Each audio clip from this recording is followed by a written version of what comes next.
bought this Lamborghini Huracan 3 weeks ago, and since then I've driven it like any responsible owner would.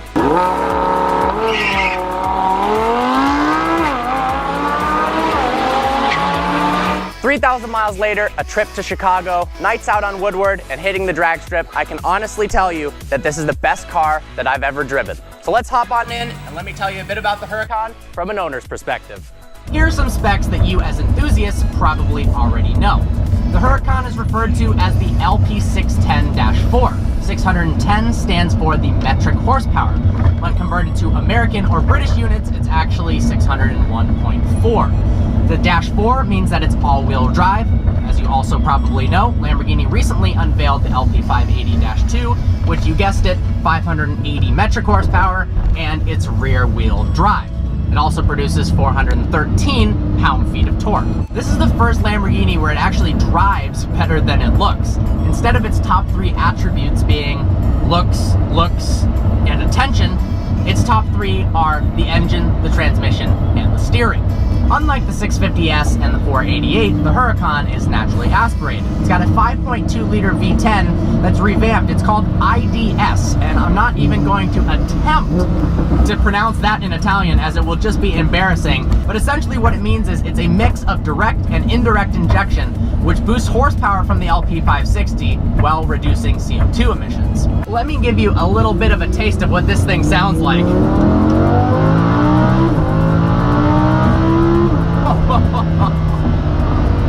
It produces its max horsepower at 8,250 RPMs. Its redline's 8,500, and this is one of the best sounding cars of all time.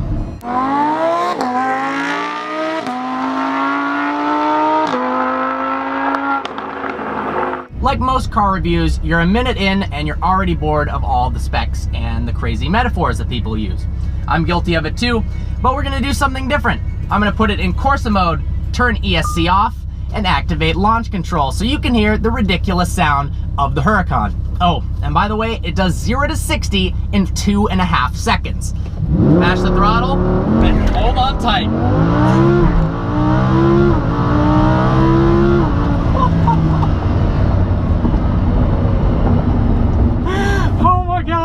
The acceleration in this thing is out of this world. The quarter mile happens in 10.4 seconds. I've taken this to the track, and the first run ever, I ran a 10.7. Granted, that was also at 90 degrees Fahrenheit, so I would guess if it was closer to 50 degrees, I probably would have improved that time quite a bit. The Gallardo and the LP560 had one really big weak point.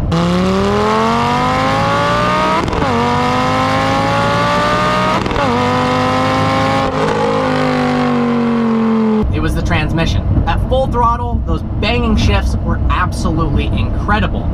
But at anything other than full out, it was pretty bad. Honestly, driving it around town, it was clunky, and you could even actually stall the transmission if you didn't give it the right amount of gas from a standstill.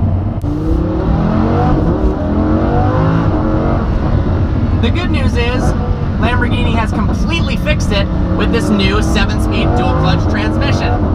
It's as instantaneous as it gets, providing all the responsiveness that you need, and it makes the car a hell of a lot more fun, whether it's around town or on the racetrack. It had to happen. Lamborghini was using a single clutch transmission. They actually used it in the Aventador for weight savings reasons, but it was just too clunky. The double clutch transmission completely transforms this car, as does the drive mode selection called Anima, which actually means soul in Italian. Let's put it in Strada, that means street in Italian. I rarely ever drive in this mode. It makes the car incredibly tame. The steering is lighter, the suspension is softer, and it's a lot quieter. To be honest, it's a little bit boring. But if you're in the rain, or you're driving to and from the store and it's bumper-to-bumper traffic, you can throw it into automatic mode, and the car is very, very easy to drive. Now flip it into sport. The car completely transforms. Instantly, the exhaust is louder, the paddle response is quicker, it holds RPMs higher, and the suspension and the steering are tighter. This is where I spend the majority of my time. The cool thing is, you get all the responsiveness and the control of Corsa mode, but you've got a little bit more traction. In Strada mode, you've got basically full traction control. In sport, it reduces that a little bit. But it doesn't allow you to bang into the rev limiter. So if you make it to 8,000 RPMs and you let off the gas or you shift, it's not going to shift for you. But if you run it into the rev limiter, it will shift for you. So if you're doing something like a roll race or you're drag racing, chances are this might be the fastest mode. Now, if you want to go all out, which obviously in a car like this is necessary sometimes, you put it into Corsa mode. Now, Corsa mode is absolutely insane. Traction is less. It can bang into the rev limiter, shifts, punch you in the back. Watch this shift.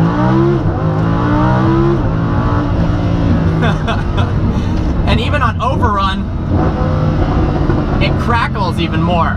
Oh my God. A lot of people were wondering, with the new DCT, is it gonna rid the car of the drama, the intense thrashing of your neck? But in Corsa mode, it is every bit as intense. And just an absolutely awesome driving experience. No ESC.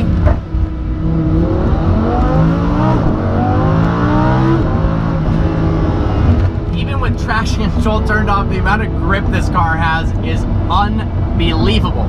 The all-wheel drive system is incredibly advanced, and this car inspires confidence when driving fast like almost no other car. The best way I can describe the feeling of driving a Huracan is like a Porsche 911 GT3 with a mid-mounted V10 in it. It is that sharp. It is that capable in the track and just on back roads. It's incredible how well this thing performs. I've driven this car every single day for the last 3 weeks. That means sometimes boring driving, trips to the grocery store, bumper-to-bumper traffic, cruising on the freeway, and of course, awesome parts like trips to the drag strip and hauling ass on back roads. The crazy part is the Huracan does everything extremely well. It honestly doesn't suffer from the typical compromises that you have when you try to make an all-around great daily drivable supercar. It looks great, it sounds great, it handles well, it's comfortable to drive when in Strada mode and even Sport or Corsa. The interior is more spacious than the Gallardo. It feels a lot roomier. There's plenty of legroom. Storage space is pretty lame, I'll be honest with that. But overall, oh my God, is the Huracan amazing.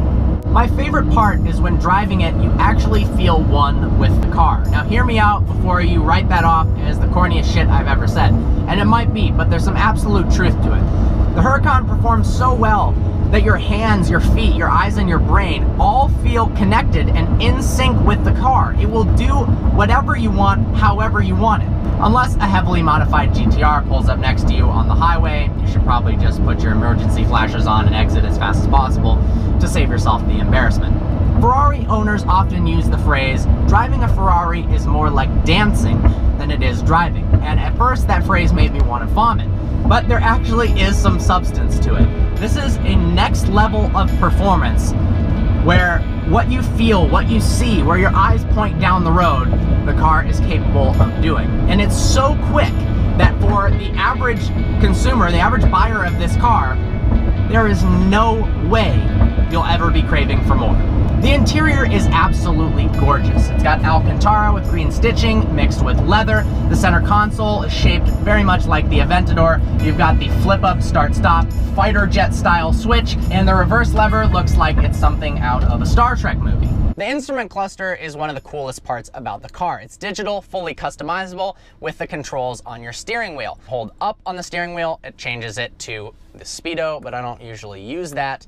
Well, you're probably bored again, so I'm gonna put it in launch control.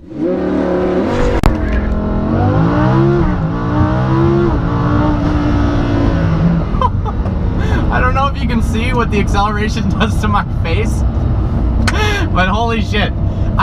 You have no idea. I've done launch control so many effing times in this car since I bought it over the last 3,000 miles.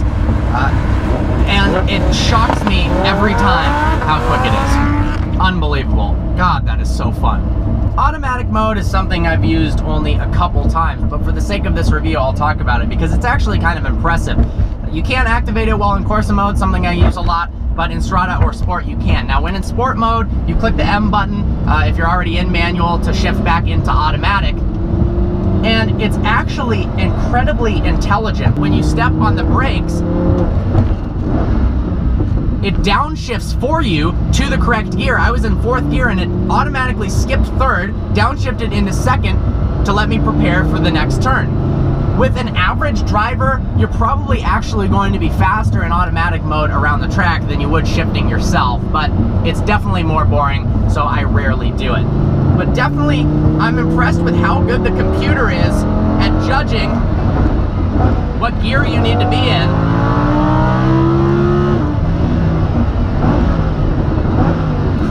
How cool is that? I'm not shifting at all, and the computer did everything. Some of you are going to comment, that's not cool at all. That's boring. I guarantee you, if you were flooring it in the car, you would think otherwise, but I don't really use automatic mode. Just wanted to talk a bit about it. A quick note about maintenance costs. A lot of people are wondering with supercars, how much will it cost to maintain? Well, this car has a 3-year unlimited mile warranty, which means that your only costs will be brakes, tires, gas, and servicing. How much does servicing cost? The yearly service you're supposed to do, you can either do it once a year or a certain mileage that you reach, is between $800 and $1,500. So in the scheme of things, that's really not all that much. Some people are probably cringing at this point. You've watched 3 seconds of the video and you're leaving a comment that says, it's Huracan, not Huracan. Well, I went to the Lamborghini factory and you are in part right, but it did seem like there was a split between people at the factory calling it the Huracan and the Huracan. And because I think I sound stupid saying Huracan, I'm just calling it the Huracan. I'll be honest, when the Huracan came out, I wasn't that obsessed with the way it looked. I thought it was a little bit tamer than the usual stuff that came out of the Lamborghini factory. But it has since grown on me, and a lot of that is because the car looks so much better with black wheels as opposed to silver ones. Why that is, I don't know, but something about the contrast makes it look a hell of a lot better. Now, I've taken this car on a long road trip. Now I'm going over a bumpy road right now. For a period of time, like an hour and a half, the seats are totally comfortable. They're very, very supportive. They hug you in place, especially driving quickly around turns. But after that, if you have any sort of a history with back problems and whatnot, it's going to hurt your back. So a 5-hour-long road trip, it's totally doable. I've done it in the car, but you're gonna wanna take more breaks than in something like a Mercedes SLS or an Aston Martin Vanquish, more of a Grand Tourer car. I can't keep a damn smile off my face when I drive this car. Those downshifts and the steering response, oh my god, and the acceleration.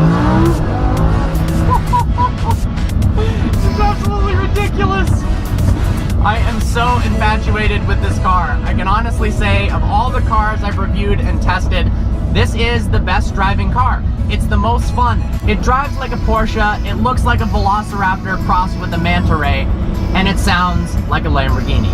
And honestly, that is the best series of compliments I could give any car.